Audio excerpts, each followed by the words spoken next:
Pentakosta ketiga. Pentakosta ketiga adalah pencurahan Roh Kudus yang dahsyat di zaman ini, melebihi yang terjadi di Azusa Street.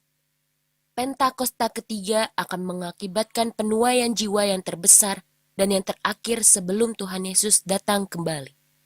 Pentakosta ketiga akan membangkitkan generasi Yeremia, yaitu anak-anak muda yang dipenuhi Roh Kudus, cinta mati-matian kepada Tuhan Yesus, tidak kompromi terhadap dosa dan akan bergerak untuk memenangkan jiwa. Pentakosta ketiga lahir di Indonesia dan bergerak ke bangsa-bangsa. Gerakan ini dari timur ke barat dan akan kembali ke Yerusalem. Pentakosta ketiga akan memberikan kuasa untuk menyelesaikan amanat agung dan setelah itu Tuhan Yesus datang kembali. Mazmur 91. Dalam lindungan Allah. Orang yang duduk dalam lindungan yang maha tinggi dan bermalam dalam naungan yang maha kuasa akan berkata kepada Tuhan, tempat perlindunganku dan kubu pertahananku, Allahku yang kupercayai. Sungguh, dialah yang akan melepaskan engkau dari jerat penangkap burung, dari penyakit sampar yang busuk. Dengan kepaknya, ia akan menudungi engkau. Di bawah sayapnya, engkau akan berlindung. Kesetiaannya ialah perisai dan pagar tembok. Engkau tak usah takut terhadap kedahsyatan malam, terhadap panah yang terbang di waktu siang, terhadap penyakit sampar yang berjalan di dalam gelap, terhadap penyakit menular yang mengamuk di waktu petang. Walau 1.000 orang rebah di sisimu dan 10.000 di sebelah kananmu, tetapi itu tidak akan menimpamu. Engkau hanya menontonnya dengan matamu sendiri dan melihat pembalasan terhadap orang-orang fasik. Sebab Tuhan ialah tempat perlindunganmu, yang maha tinggi telah kau buat tempat perteduhanmu. Malapetaka tidak akan menimpa kamu, dan tulah tidak akan mendekat kepada kemahmu. Sebab malaikat-malaikatnya akan diperintahkannya kepadamu untuk menjaga engkau di segala jalanmu. Mereka akan menatang engkau di atas tangannya, supaya kakimu jangan terantuk kepada batu. Singa dan ular tedung akan kau langkahi, engkau akan menginjak anak singa dan ular naga. Sungguh, hatinya melekat kepadaku, maka aku akan meluputkannya, aku akan membentenginya, sebab ia mengenal namaku. Bila ia berseru kepadaku, aku akan menjawab, aku akan menyertai dia dalam kesesakan, aku akan meluputkannya dan memuliakannya. Dengan panjang umur, akan kukenyangkan dia, dan akan kuperlihatkan kepadanya keselamatan daripadaku. Shalom saudara, apa kabarnya?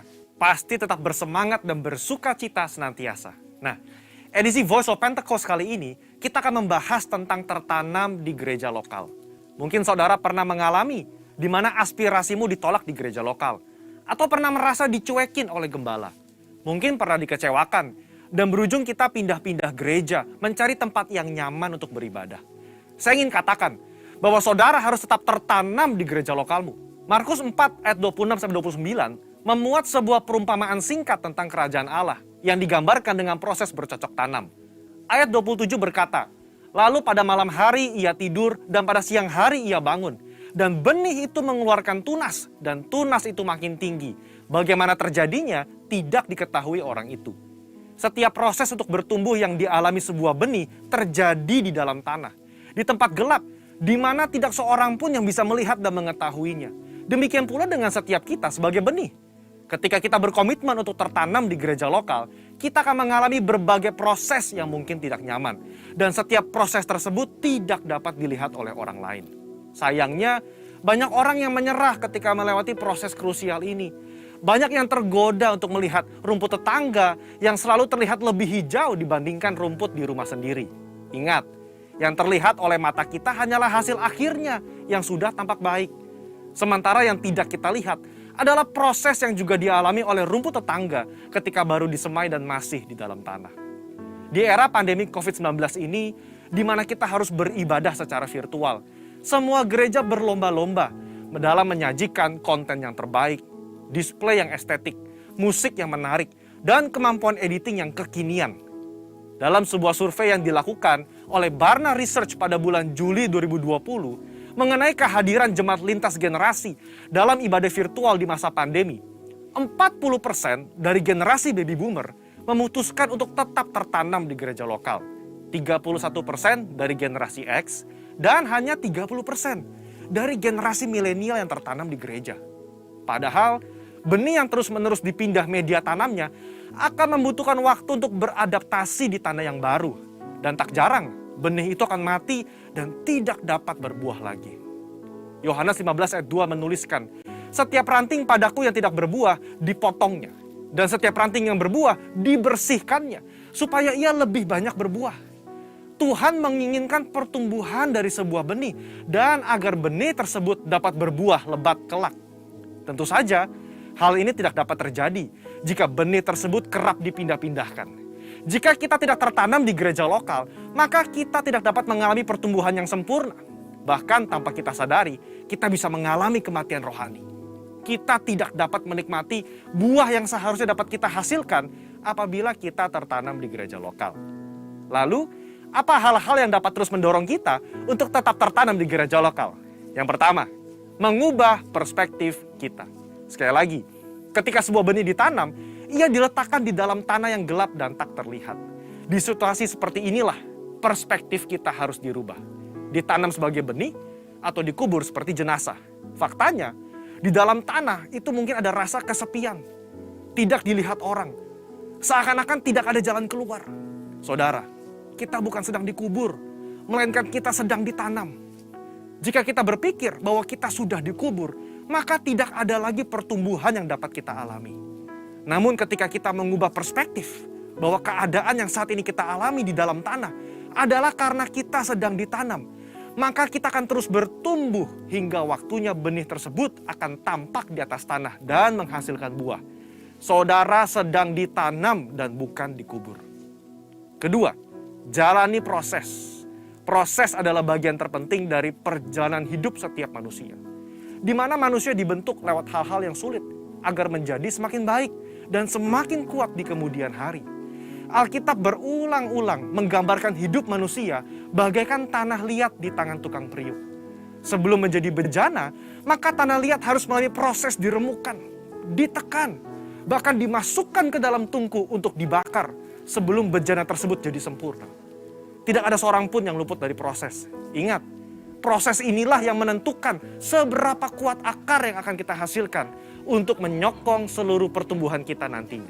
Oleh sebab itu, mengalami berbagai proses di gereja lokal adalah hal yang wajar agar kita sebagai benih dapat memiliki akar yang kuat. Dalam proses itulah Tuhan sedang membentuk karakter kita agar semakin serupa dengan Kristus. Yang ketiga, berhenti membanding-bandingkan. Kita tahu cerita tentang Lea yang selalu merasa tidak dicintai oleh suaminya Yakub. Karena Yakub lebih cinta kepada Rahel, istri keduanya. Pada saat itu, Lea melahirkan 3 anak laki-laki bagi Yakub, sementara Rahel mandul.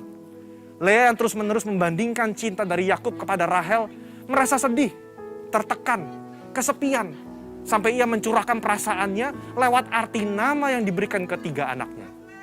Kalau Lea terus-menerus membandingkan dirinya dengan Rahel, ia tidak dapat melihat berkat yang diberikan Allah kepadanya, yaitu anak-anak yang dikaruniai. Sama seperti kisah Lea, ketika kita sibuk membanding-bandingkan, kita tidak bisa melihat berkat yang telah Allah sediakan.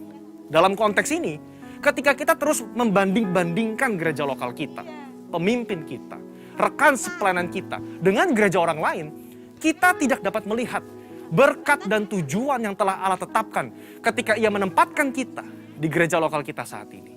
Keputusan yang paling tepat bagi sebuah benih adalah untuk tetap tertanam di mana ia ditempatkan. Sebagai benih yang ditanam di gereja lokal, mari ubah perspektif kita bahwa kita sedang ditanam dan bukan dikubur. Jalani proses dengan ucapan syukur dan berhenti membanding-bandingkan. Maka pada waktunya kita akan bertumbuh dan berbuah lebat, sehingga buah tersebut dapat kita nikmati dan juga dinikmati oleh orang lain. Untuk penjelasan lebih lengkapnya dari tim teologi kami, silakan buka link yang ada di atas atau scan QR Code yang tersedia.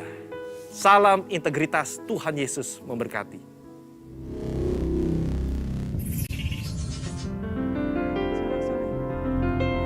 Haleluya.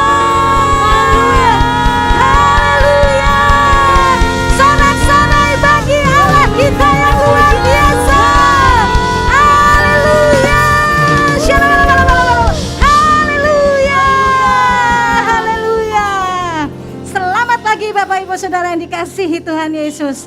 Shalom. Shalom. Shalom.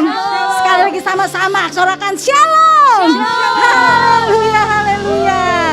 Oh, hari yang sukacita buat kita semua saudara. Sebab hari ini Tuhan persekutukan kita bersama-sama di dalam ibadah raya yang kudus hari ini. Oh, saya percaya setiap kita sudah mempersiapkan jiwa, roh, dan tubuh kita untuk beribadah kepada Tuhan. Amin. Haleluya. Mari Bapak Ibu Saudara, kita akan mulai ibadah kita. Dinyalakan dulu kameranya semuanya. Kemudian suaranya di mute saudara. Amin, supaya kita bisa ibadah dengan tertib dan dengan khusus di hadapan Tuhan pagi hari ini. Siap masuk dalam hadirat Tuhan saudara? Amin. Haleluya. Siap memuji Tuhan. Siap menyembah Tuhan. Haleluya, tepuk tangan buat Dia. Haleluya. Haleluya. Segala kemuliaan hanya bagi-Mu Tuhan. Mari angkat tangan kita tinggi-tinggi.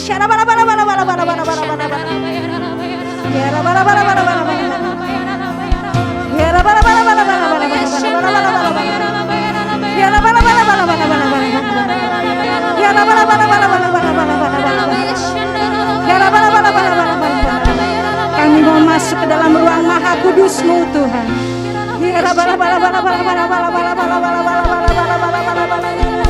Kami mau masuk Tuhan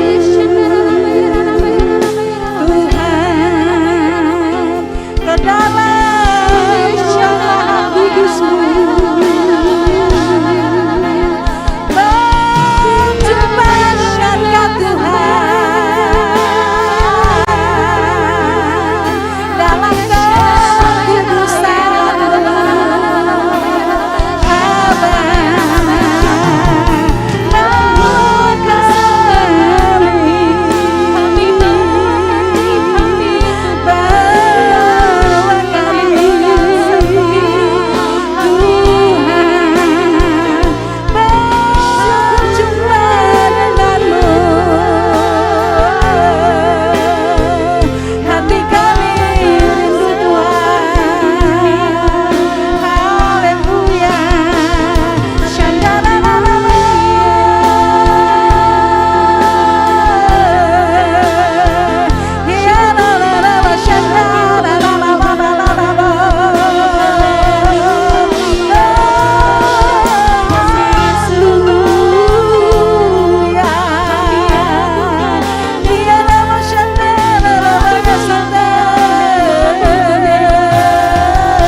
sungguh bersyukur, berterima kasih buat segala kebaikan-Mu dalam hidup kami ya Tuhan. Ya pagi hari ini Tuhan, setiap hati kami rindu mengalami perjumpaan dengan Engkau. Ya Tuhan, biar Engkau menjamah hati kami, melawat setiap kami. Ya baik kami yang ada di tempat ini maupun jemaat-Mu, anak-anak-Mu yang ada di rumah-rumah. Iya Tuhan, lawatan-Mu ada atas setiap kami. Ya mari ya Tuhan, Engkau yang kuduskan kami, Engkau yang layakkan kami ya Tuhan. Masuk ke dalam ruang maha kudus-Mu, memuji, menyembah Engkau, menyenangkan hati-Mu dengan doa, pujian, penyembahan kami, dengan renungan hati kami akan firman-Mu. Tuhan, terima kasih. Ya Rabbah Shandarara, Allah Roh Kudus, Engkau mari lawat kami ya Tuhan. Lawat setiap kami pagi hari ini. Hati kami rindu Tuhan. Oh Roh Kudus, ya Rabbah Shandarara, lawat hati kami, lawat setiap kami ya Tuhan. Terima kasih Tuhan, terima kasih, terima kasih, terima kasih. Oh terpuji namamu Tuhan Allah Israel, dulu sekarang dan sampai selama-lamanya. Terima kasih Bapa, terima kasih Tuhan Yesus, terima kasih Roh Kudus. Kami berdoa dan mengucap syukur di dalam nama Tuhan Yesus Kristus, Tuhan dan Juru Selamat kami yang hidup, yang mengajarkan kami berdoa. Bapa kami yang ada dalam surga, dikuduskanlah namamu, datanglah kerajaanmu, jadilah kehendak-Mu di bumi seperti di surga. Berikanlah kami pada hari ini makanan kami yang secukupnya, dan ampunilah kami akan kesalahan kami, seperti kami juga mengampuni orang yang bersalah kepada kami. Dan janganlah membawa kami ke dalam pencobaan, tetapi lepaskanlah kami daripada yang jahat. Karena Engkaulah yang punya kerajaan dan kuasa dan kemuliaan sampai selama-lamanya. Haleluya. Haleluya. Haleluya. Amin. Oh ya Rabbah Syandara Rabbah Rabbah. Terima kasih Tuhan. Ku bersujud di kaki-Mu, menikmati kehadiran-Mu. Kau berkata, Kau cintaku dengan kasih sempurna. Kau hapuskan air mataku, Kau teduhkan gelora hatiku. Oh Yesusku, ku cintakan lebih dari semua. Oh Tuhan, ku bersujud di kaki-Mu, menikmati kehadiran-Mu. Kau berkata, Kau cintaku dengan kasih sempurna. Kau hapuskan air mataku, Kau teduhkan gelora hatiku. Oh Yesusku, oh Yesusku, ku cinta Kau Tuhan, cinta Kau lebih dari semua.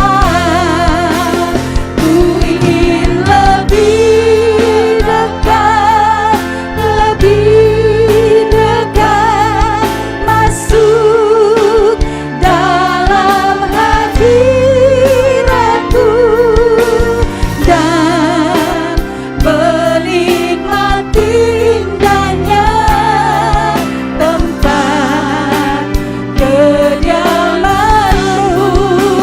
Bawaku lebih dekat, lebih dekat dalam pelukan kasih-Mu.